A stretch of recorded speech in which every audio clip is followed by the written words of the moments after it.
Hello नमस्कार सबैजनालाई र आज हजुरलाई एउटा जानकारीमूलक भिडियो लिएर आएको छु र यो चाहिँ के हो भनेदेखिलाई हामीले घरमा युज गर्ने सिलबट्टा जसलाई सिलौटो भनिन्छ यसको चाहिँ यदि धारहरू मेटिसकेछ भनेदेखि हजुरले घरमै आफै लाउन सक्नुहुन्छ। त्यसको लागि हजुरलाई चाहिन्छ घरमा एउटा ग्राइन्डर जो कि चलाउनको लागि जो ग्राइन्डरसँग हजुरले रड काट्ने जो ब्लेड हुन्छ त्यो युज गर्न सक्नुहुन्छ। यो हेर्नुस् यो रड काट्ने ब्लेड मैले लगाइसकेको छु। अब यसलाई म कसरी प्रयोग गर्छु हेर्नुस्।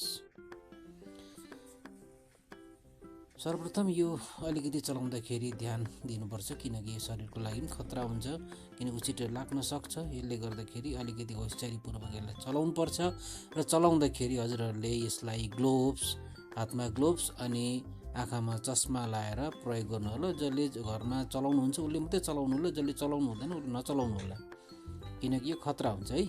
र यो चाहिँ हो सिलबट्टा, यसले चाहिँ अचारहरू पिस्ने गर्छ र यसको पनि धार मेटिएको थियो र यो मैले चाहिँ यसको पनि धार लाउँदैछु किनकि यो राम्रो हुन्छ। र अर्को चाहिँ फेरि यो के हो भने छोरीलाई पनि घरमा हामी प्रयोग गरिन्छ। चक्कुहरू होइन, सब्जी काट्नु पर्यो, टमाटर प्याज इत्यादि काट्दा यसको धार मेटिन्छ। यो धार हामीले लाउनको लागि पनि हामीले बजारमा लगेर लाउनु भन्दा यही ग्राइन्डरबाट हामीले प्रयोग गरेर यसको धार लाउन सकिन्छ। र यो चाहिँ कसरी लाउँछ भनेदेखिलाई यसको पनि ब्लेड बजारमा उपलब्ध छ, हजुर लिएर लाउन सक्नुहुन्छ ग्राइन्डरमा।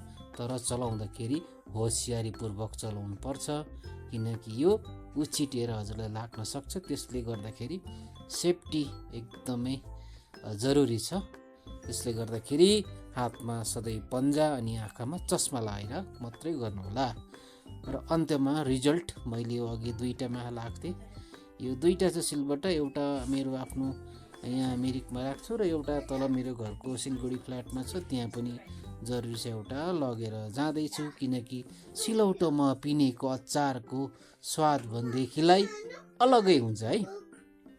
र सेफ्टीको साथमा युज गर्नुहोस्, घरमै युज गरेर फाइदा लिनुहोस्। Thank you.